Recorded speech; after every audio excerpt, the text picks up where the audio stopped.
రెస్టారెంట్లు, హోటళ్లు, బేకరీలలో రైస్, కూరలు, చికెన్ బిర్యానీ, ఇతర స్నాక్స్ వంటివి రాత్రిలోగా అమ్మేయాలి. లేదంటే మరుసటి రోజు అవి పనికిరావు. వాటిని బయటపడేయాల్సి వస్తుంది. దీనికో పరిష్కారం చూపించాలనుకున్నారు ఆ యువకులు. గుడ్ టు గ్రాబ్ అనే స్టార్టప్ స్థాపించి మిగులు ఆహారం 50% ధరకే అందిస్తున్నారు.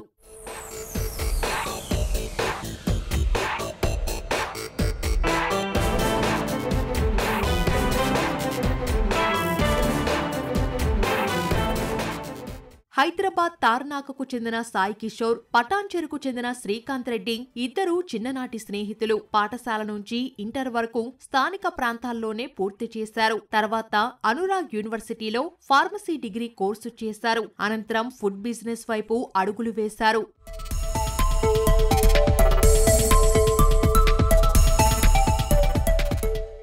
గ్రాడ్యుయేషన్ తర్వాత ఇద్దరూ కలిసి కుకట్పల్లిలో రెస్టారెంట్ ప్రారంభించారు. మొదట్లో అది బాగా నడిచినా ఒక్కోసారి అమ్ముడవ్వకపోవడం, మిగిలిపోవడం వంటి కారణాలతో వృధాగా పడేయాల్సి వచ్చేది. కోవిడ్ వల్ల రెస్టారెంట్ కూడా మూసేయాల్సి వచ్చింది. తర్వాత ఇద్దరు మాస్టర్స్ కోసం యూకే వెళ్లారు.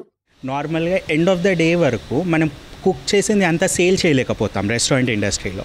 అండ్ ఆ గుడ్ ఫుడ్ని ఎండ్ ఆఫ్ ద డేకి మేము బిన్ చేయడం అనేది చాలా చింతింపజేసింది మమ్మల్ని అప్పట్లో. సో మేము ఆ ప్రాబ్లమ్ని ఎలా సార్ట్అవుట్ చేయాలి అని చాలా ఆలోచించాము అప్పట్లో, కానీ ఏ ఒక సొల్యూషన్ దొరకలేదు. సో అప్పుడు ఒక ఇన్నోవేటివ్ ఐడియా అనేది మేము ఆలోచించాము. వై నాట్, ఇది కమర్షియల్ ఆస్పెక్ట్ కాబట్టి కొంచెము ఇది సేల్ చేయొచ్చా మనం 50% ఆఫ్కి. At the same time restaurants, businesses and ఎన్విరాన్మెంట్ని కూడా హెల్ప్ చేసిన వాళ్ళం అవుతాం కదా అని ఒక చిన్న కాన్సెప్ట్ స్టార్ట్ అయింది. లైక్ ఆల్ ఓవర్ ఇండియాలో మనం ఇప్పుడు 92,000 crores ఆఫ్ ఫుడ్ వేస్టేజ్ చేస్తున్నాము. Out of that 33,000 crores of food wastage is coming from this hospitality and retail sector. దీనికి ఒక సొల్యూషన్ ప్రొవైడ్ చేయొచ్చు, మనం ఈ ఫుడ్కి ఒక మీనింగ్ ప్రొవైడ్ చేయొచ్చు at the end of the day.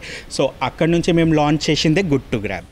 చదువు కాగానే హెల్త్ కేర్లో 30 లక్షల వార్షిక వేతనంతో ఉద్యోగాలు పొందారు. అయినా ఏదైనా సాధించాలనే ఆలోచనతో అంత జీతం, ఆ జీవితం వదిలేసి ఇండియాకు తిరిగొచ్చారు. ఆహార వృద్ధాపై పరిశోధనలు చేస్తూ దానికనుగుణంగా యాప్ అభివృద్ధి చేశారు. హైదరాబాద్లో 80కి పైగా రెస్టారెంట్లతో ఒప్పందం చేసుకుని మిగులు ఆహారం 50% రాయితీ ధరలపై అందిస్తున్నారు. సో గుడ్ టు గ్రాబ్ వచ్చేసి ఒక సర్ప్లస్ ఫుడ్ యాప్ అనమాట. ఇది నార్మల్ ఫుడ్ యాప్ లెక్క కాదు. సో ఈ సర్ప్లస్ ఫుడ్ యాప్ అంటే ఇప్పుడు రెస్టారెంట్స్ అండ్ బేకరీస్లో చాలా వరకు ఎక్కువ సర్ప్లస్ ఫుడ్ ఉంటుంది. ఏంటంటే వాళ్ళు ప్రొడ్యూస్ ఎక్కువ చేస్తున్నారు. At the end of the day వాళ్ళు ఏం చేయాలో తెలియక వాళ్ళు పడేస్తున్నామంట. ఇది మంచి ఫుడ్డే, కానీ నెక్స్ట్ డే వాళ్ళు తినలేకపోతారు అనమాట. సో ఈ సర్ప్లస్ ఫుడ్ యాప్ మా యాప్లో ఏదైతే గుడ్ టు గ్రాబ్ యాప్లో flat 50% off from the main అవుట్లెట్కి దొరుకుతుంది అనమాట. లెట్స్ లైక్ ఎగ్జాంపుల్, ఏదైనా కేక్ కానీ పేస్ట్రీ కానీ 1000 రూపీస్ ఉందనుకోండి, అది 500 రూపీస్కి ఇందులో దొరుకుతుంది అనమాట. సో ఈ సప్లైస్ ఫుడ్ని మనం ఎట్ ద సేమ్ టైం మనం రెడ్యూస్ చేసిన వాళ్ళం అవుతాము, ఫుడ్ వేస్ట్ తక్కువ చేయడం అవుతాము, అండ్ ఆల్సో ఎన్విరాన్మెంట్ని సేవ్ చేస్తామంట. So this is our main.